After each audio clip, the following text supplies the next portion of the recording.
हम लोग का क्लास का टॉपिक है टैन डेल्टा टेस्ट। एक्चुअली ये टॉपिक IRPI का जो सेकेंड पार्ट है उसको हम लोग कंसिडर कर सकते हैं।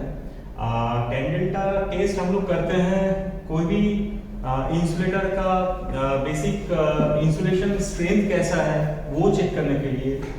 तो ये तो बेसिक हम लोग पिछला एपिसोड में सुना था, लेकिन आज इस क्लास में सबसे पहले हम लोग देखेंगे टैन डेल्टा टेस्ट होता क्या है, उसका किस बेसिस पे हम लोग चेक करते हैं और क्यों इसको किया जाता है। उसके साथ जो है किस किस इक्विपमेंट के ऊपर जो है हम लोग टैन डेल्टा टेस्ट कर सकते हैं और उसका टेस्टिंग प्रोसीड्यूर क्या है। और लास्ट में सबसे हम लोग जानेंगे कि कितना वैल्यू आने से टैन डेल्टा टेस्ट का उतना हम बोलेंगे कि हाँ ये सेफ वैल्यू है, और उसका कैसे ट्रेंड क्या होता है और कुछ बेसिक चीजें वो हम आज सीखेंगे इस टैन डेल्टा क्लास में।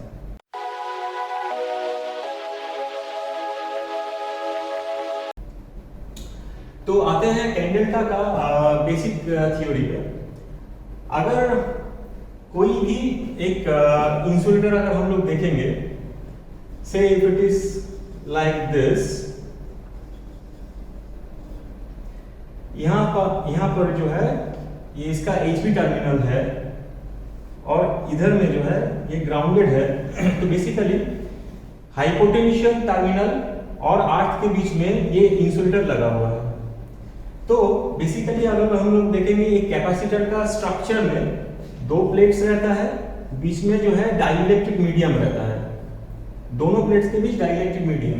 हियर आल्सो यहाँ पे जो है आपका हाई वोल्टेज टर्मिनल, इधर में अर्थ, बीच में डाइइलेक्ट्रिक मीडियम और सो इंसुलेटर। तो इसको भी हम लोग जो है एक कैपेसिटेंस के तौर पे हम लोग इसको इमेजिन कर सकते हैं, and it acts as a capacitor also.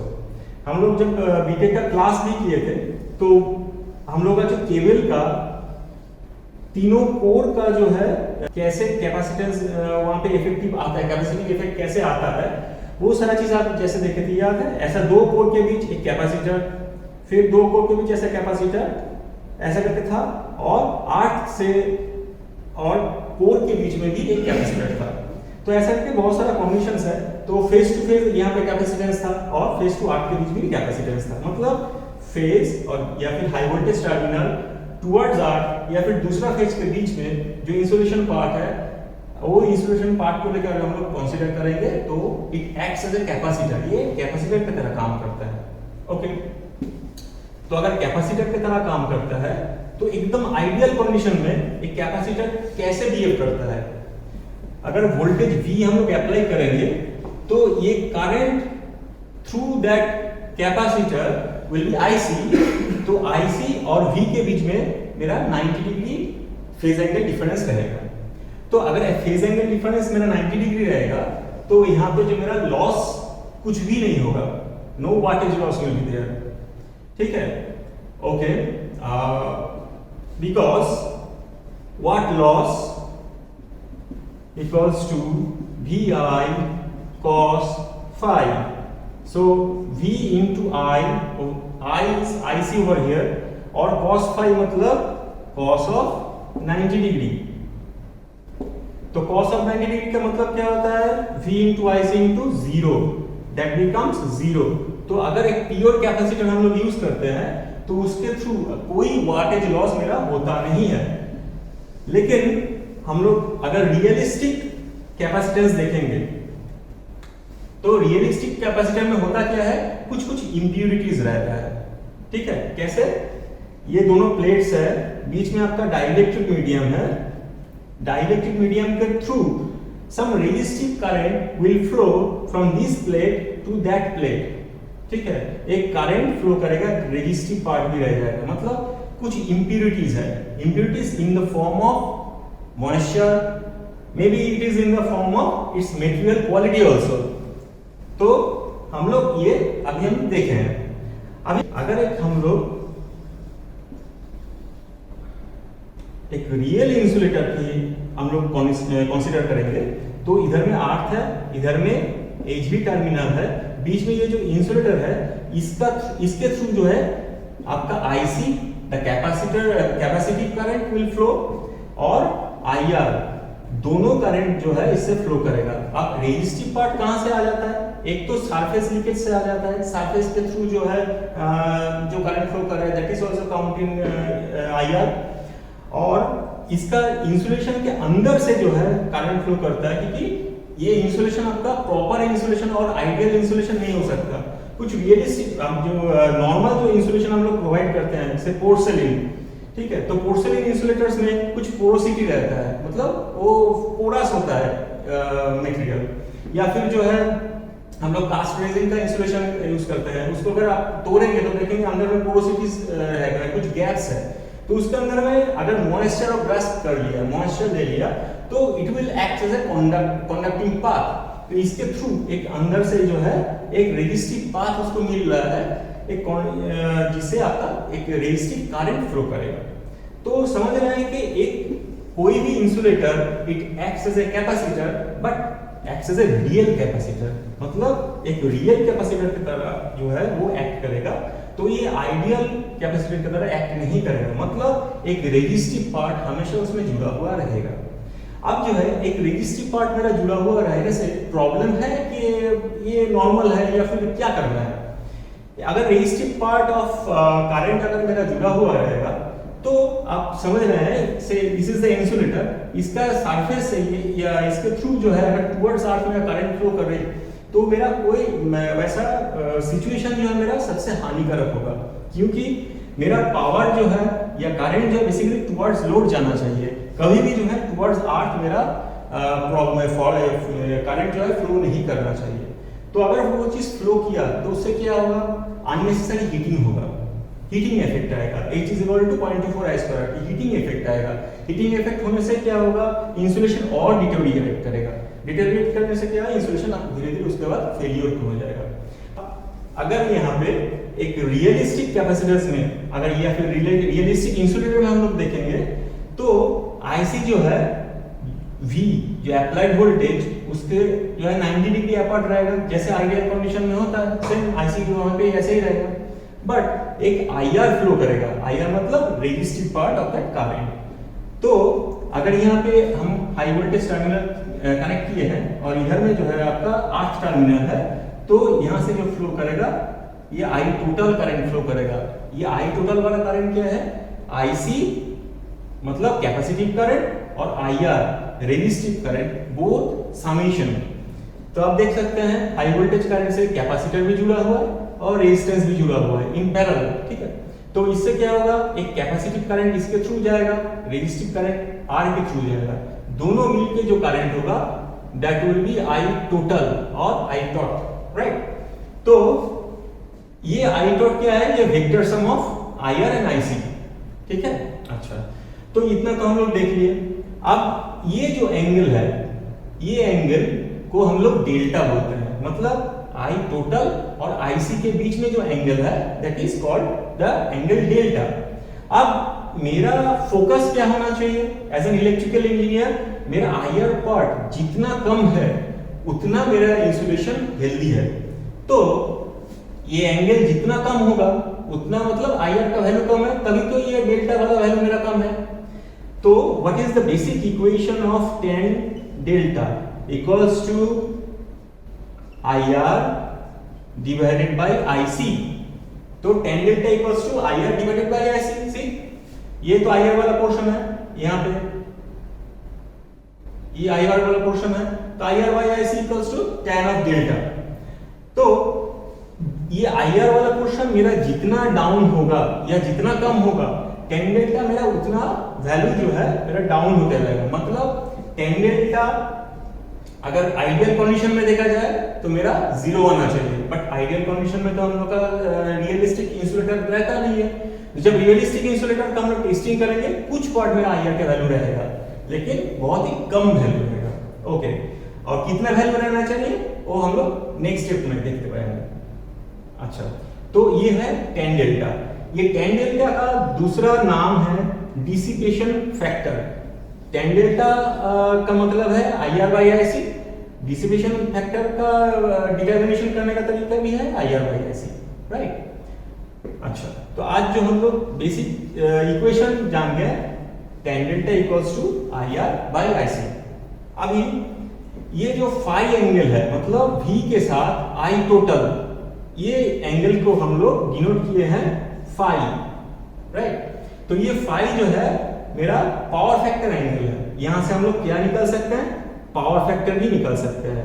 What is the value of power factor, IR divided by IR plus IC, cos of phi है ना, cos of phi is IR divided by IR plus IC, vectorial sum ना। So ये है power factor का equation. अच्छा, ये सारा चीजें मेरा क्या क्या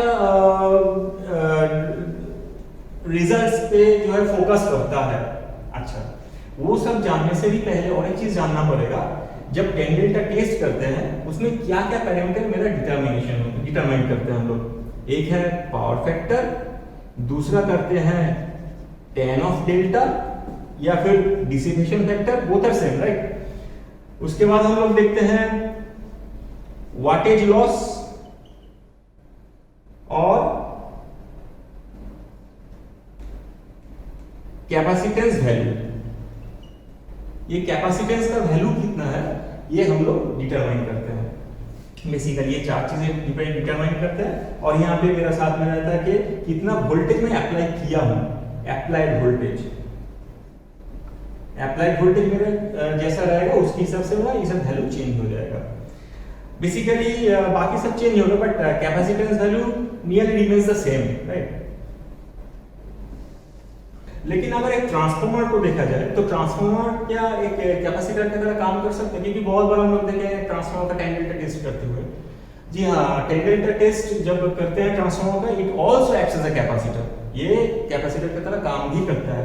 कैसे काम करता है देखिए, अगर ये वाला पोर्शन मेरा एक ट्रांसफार्मर का कोर का एक लिंब है, से ये Y फेज वाला लिंब है, ये कोर के ऊपर में देखिए मेरा रेड वाला जो कलर है that is the LV winding, and black वाला जो कलर है वो है आपका HV वाइंडिंग। तो LV वाइंडिंग और HV वाइंडिंग के बीच में गैप है, उस गैप के अंदर में रहता है ट्रांसफार्मर ऑयल। और ये जो लिंब है, जो कोर का जो लिंब है उसका और LV वाइंडिंग के बीच में जो है वहां पे भी ऑयल है। तो अगर बीच में डाइलेक्ट्रिक मीडियम या फिर इंसुलेटिंग मीडियम है और यहाँ पे हाई पोटेंशियल है, यहाँ पे लो पोटेंशियल है, तो इस समय में it will also act as a capacitor. ये भी एक कैपेसिटर की तरह ही काम करेगा। तो आप देख सकते हैं जो ये कोर है, ये कोर ग्राउंडेड रहता है, कोर अर्थिंग होता है, कोर अर्थिंग होता है, क्लैंप अर्थिंग होता है। तो ये अगर कोर आपका अर्थ है तो लो वोल्टेज साइड से अर्थ के बीच में एक कैपेसिटेंस दिया हुआ है that is CL। High voltage side winding से और अर्थ के बीच या फिर कोर के बीच में एक कैपेसिटर एक्ट करता है दैट इज CH। और लो वोल्टेज और हाई वोल्टेज के बीच में भी एक कैपेसिटेंस आएगा क्योंकि दोनों का पोटेंशियल डिफरेंस है और बीच में आपका इंसुलेटिंग ऑयल है, सो ऑब्वियसली उन दोनों के बीच में आएगा CHL। अच्छा, अब इतना सारा तो जान ली कि ये बीच में ऐसा कैपेसिटेंस आएगा। अब इसमें भी रेजिस्टिव पार्ट कुछ रहेगा क्या? हाँ, रेजिस्टिव पार्ट रह सकता है क्योंकि जो ट्रांसफार्मर ऑयल है वो तो आपका प्योर ट्रांसफार्मर ऑयल जो है, आइडियल ट्रांसफार्मर ऑयल तो है नहीं, उसमें कुछ इंप्यूरिटीज रहेगा लाइक मॉइस्चर। अगर मॉइस्चर रहेगा तो वो एक कंडक्टिंग पाथ जो है आपको देगा, तो it will consider the IR part, ये IR पार्ट को कंसीडर करेगा। अच्छा, उसके साथ कुछ स्लाज वाला पार्ट भी रह जाता है जो आपका उसमें ऑयल में जो है फ्लोटिंग कंडीशन में रहता है। स्लाज वाला पार्ट हुआ, ये कोई डस्ट पार्टिकल जो है घुसा हुआ है, तो वो जो है IR में कंट्रीब्यूट करेगा। ये तो हो गया एक ट्रांसफार्मर का वाइंडिंग में कैसे कैपेसिटेंस एक्ट कर रहा है वो हम समझ गए। अब ट्रांसफार्मर बुशिंग में भी हम लोग देखे हैं कैसे वहां पे टेस्टिंग किया जाता है tan डेल्टा, बट वहां पे कैसे कैपेसिटेंस वैल्यू एक्ट करता है देख लीजिए। ये एक बुशिंग है, एक HV बुशिंग है, ठीक है। अब HV बुशिंग में ये रेड वाला पार्ट जो है आपका कंडक्टर है, राइट। ये कंडक्टर जो है देखिए एंड तक मैं लेके आया हूं, यहां से ये टैंक के ऊपर बैठा हुआ था, राइट। अब जो है ये टैंक वाला पोर्शन जो है मेन टैंक के ऊपर बैठा रहता है, इसको बोला जाता है टैरेट, राइट। यहाँ पे CT भी रहता है अंदर में, तो ये टारेट के ऊपर बैठा रहता है ऐसा बुशिंग, एचवी बुशिंग।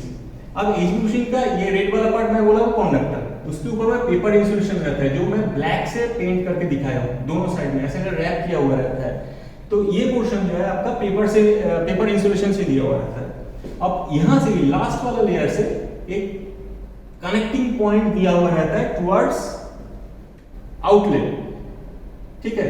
यहाँ पे ये वाला पोर्शन को बोला जाता है टेन डेल्टा पॉइंट, इसको बोलते हैं टेन डेल्टा पॉइंट।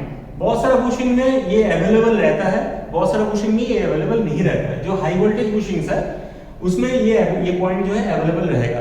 नॉर्मली इसमें एक कैप दिया हुआ रहता है, उसको टाइट करने से ये पॉइंट जो है आर्ट में कनेक्टेड हो जाता है।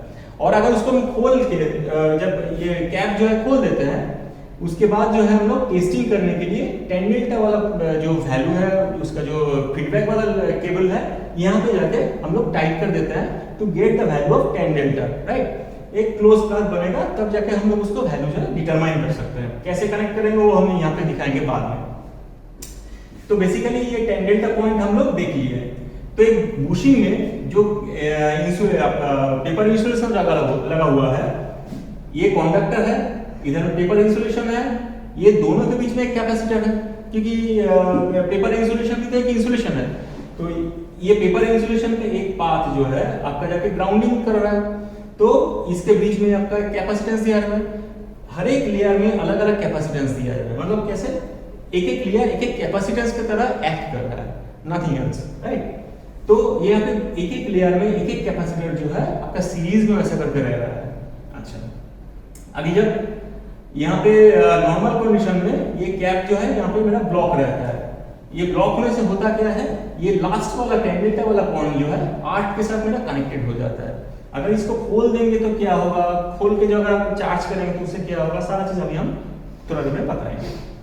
बट सबसे पहले जानना पड़ेगा कि जब टेस्टिंग का लीड हम कनेक्ट करेंगे कहां पे करेंगे और कैसे करेंगे।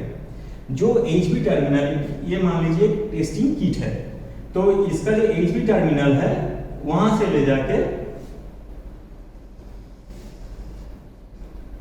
जो कनेक्टिंग पैड है वहां पे जोड़ देंगे, ठीक है। और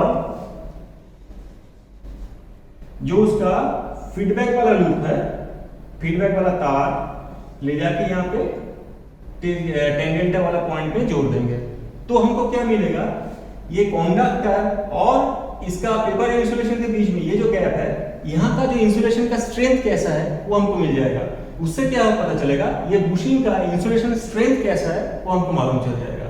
अगर मान लीजिए ये इंसुलेशन ऑयल और ये जो पेपर इंसुलेशन जो है चला गया है, खराब हो गया है, तो वैल्यू जो है मेरा इंक्रीज मिलेगा, मतलब ये आईआर वाला पार्ट थोड़ा ज्यादा हो गया है, तो मेरे को वो बुशिंग फिर से जो है अगर चेंज करना है वो हम डिसीजन ले सकते हैं उसका वैल्यू के ऊपर डिपेंड करते हुए, राइट।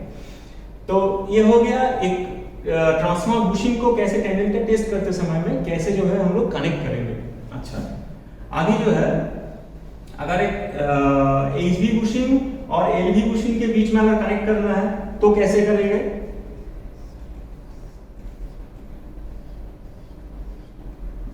ये अगर एचवी बुशिंग है, ये अगर एलवी बुशिंग है, तो हम लोग क्या कर सकते हैं, तीनों को नॉर्मली जो है कनेक्ट कर देते हैं। ये वाइंडिंग वाला कैपेसिटेंस वैल्यू मेजर करने के लिए और या फिर 10 डेल्टा वैल्यू मेजर करने के लिए एचवी का जो वाइंडिंग है तीनों R, Y and B, small R, small Y and small B, ये तीनों को हम लोग ऐसे करके जोड़ देंगे। और एचवी टर्मिनल का जो ये कनेक्टिंग लीड है ये जाके यहाँ पे जोड़ देंगे और एलवी जो फीडबैक वाला पाथ है यहाँ पे जोड़ देंगे। तो हमको क्या मिलेगा, एचवी और एलवी वाइंडिंग के बीच का जो इंसुलेशन है उसका स्ट्रेंथ कैसा है वो मिल जाएगा। अभी हमको अगर देखिए टोटल ये CHL वाला हमको मिल गया, अब CL अगर देखना होगा तो ये आपका ये वाला पार्ट जो है यहाँ पे जोड़ना पड़ेगा।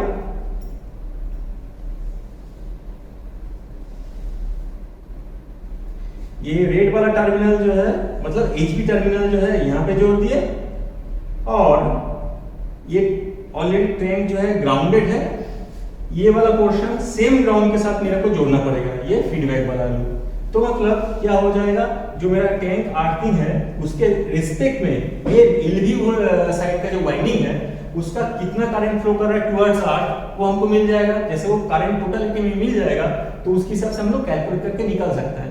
एक्चुअली हम लोग कैलकुलेट करने का जरूरत नहीं पड़ता है, टेस्ट जो है ये कैलकुलेट करके दे देते हैं। तो ऐसा करके सेम एचवी साइड का भी वैसे ही हो जाएगा, ये रेड वाला टर्मिनल यहाँ पे जुड़ जाएगा और फीडबैक वाला पाथ जो है यहाँ पे आर्थिंग में जुड़ा हुआ मिल जाएगा। तो ऐसा करने से जो है आपका टेंजेंट का टेस्ट एचवी वाइंडिंग का हमको करने के लिए सुविधा हो जाएगा। ऐसे ही तरीके से हम लोग करते हैं। अब ये आता है कितना मोड्स होता है एक टेंजेंट का टेस्ट करने के लिए। Basically there are 3 modes, 1 UST mode, 2 GST mode, 3 GST G mode। ये है ungrounded specimen test mode, grounded specimen test mode, grounded specimen test with guard connection.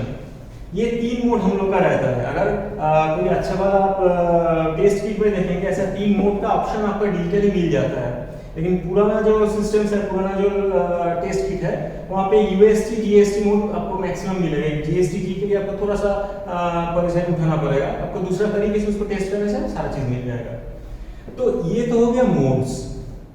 अब आते हैं हम लोग क्या एक्चुअल में करते हैं उसमें, जब एक टेस्टिंग किट से कुछ वोल्टेज इंजेक्ट करते हैं इसमें एक एचवी टर्मिनल में इंसुलेशन को चेक करने के लिए। तो अभी कितना वोल्टेज हमको वहां पे अप्लाई करना चाहिए। नॉर्मली जो है अगर एक 33 kV सिस्टम है या 33 kV से ऊपर वाला जो जितना सिस्टम्स है वहां पे नॉर्मली 2 kV ये बहुत ही स्टैंडर्ड वोल्टेज जो हम लोग अप्लाई कर सकते हैं। ये नॉर्मली हम लोग एक टेस्ट इंजीनियर की तरफ से हम लोग अप्लाई करते भी हैं। 2 kV, 5 kV, 10 kV हम लोग नॉर्मली अप्लाई करते हैं, लेकिन एक्चुअल अगर थ्योरी वाइज देखा जाए तो कैसे हम लोग अप्लाई करना चाहिए। नॉर्मली हम लोग जा सकते हैं 1.5 टाइम्स ऑफ U0, मतलब जो वोल्टेज है फेज वोल्टेज उसको 1.5 से लेके 2 टाइम्स जो है जा सकते हैं, डिपेंडिंग अपॉन द सिचुएशन।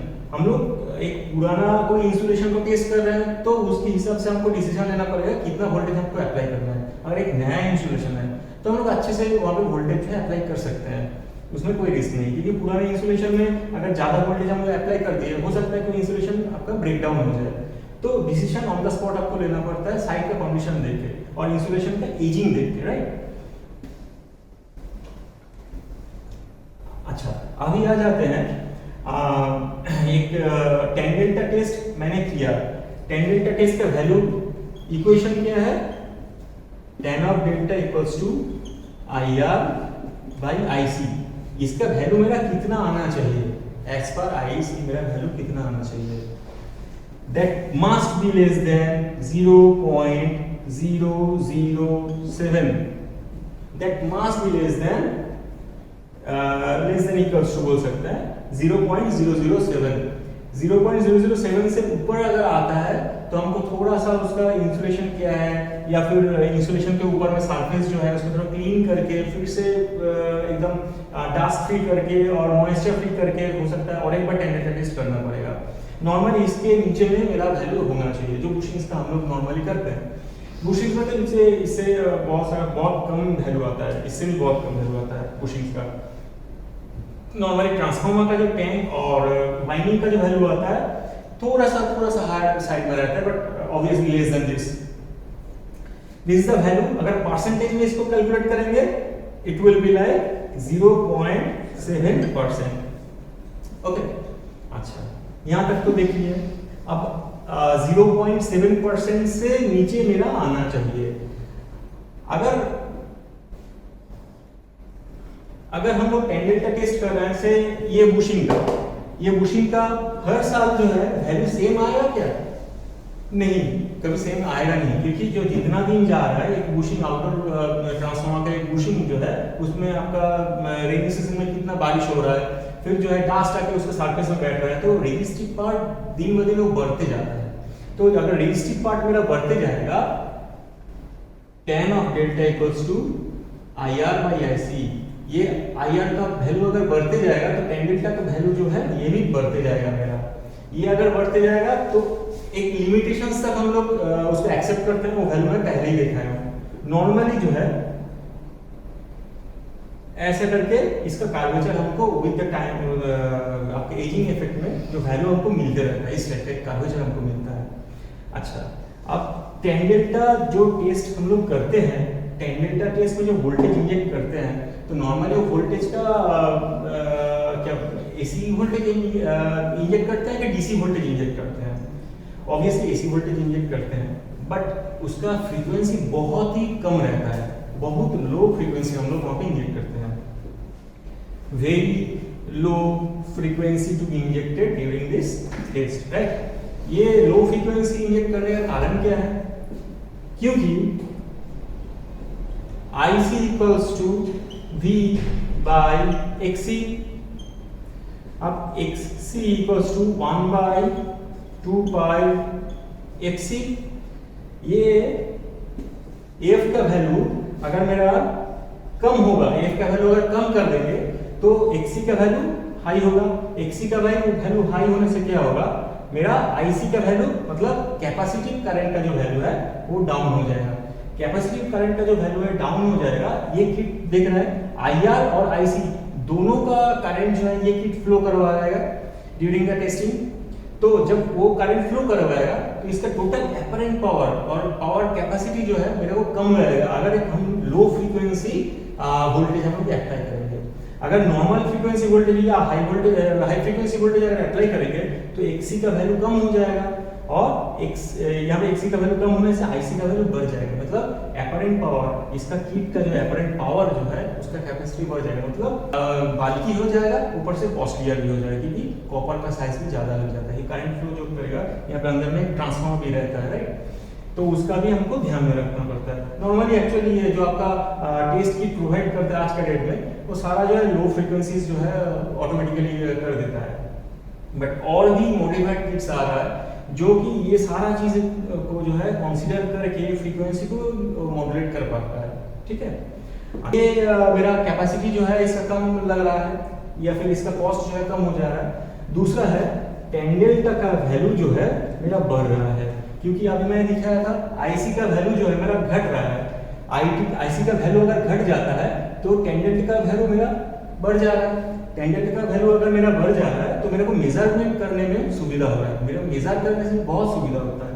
इसलिए ये दो मेन पॉइंट है जिसके चलते लो फ्रीक्वेंसी टेस्ट वोल्टेज हम लोग यूज करते हैं। तो आज के लिए हम लोग जो सोचे थे, जो हम लोग जानेंगे tan डेल्टा टेस्ट कैसे किया जाता है, क्यों किया जाता है, एक बुशिंग तो कैसे tan डेल्टा टेस्ट रहता है, कितना फ्रीक्वेंसी में हम लोग ये वोल्टेज जो है हम लोग इंजेक्ट करते हैं। हम अभी बोले थे कुछ देर पहले कि लो वोल्टेज साइड में होना चाहिए, तो लो फ्रीक्वेंसी साइड में होना चाहिए। नॉर्मली 0.1 हर्ट्ज से लेके 0.01 हर्ट्ज तक जो है इसका ये वोल्टेज जो हम अप्लाई कर रहे हैं उसका नॉर्मली जो फ्रीक्वेंसी रह जाता है। लोअर फ्रीक्वेंसी में हम लोग को बहुत ज्यादा मदद मिलता है। तो खैर ठीक है, और आज के लिए इतना ही।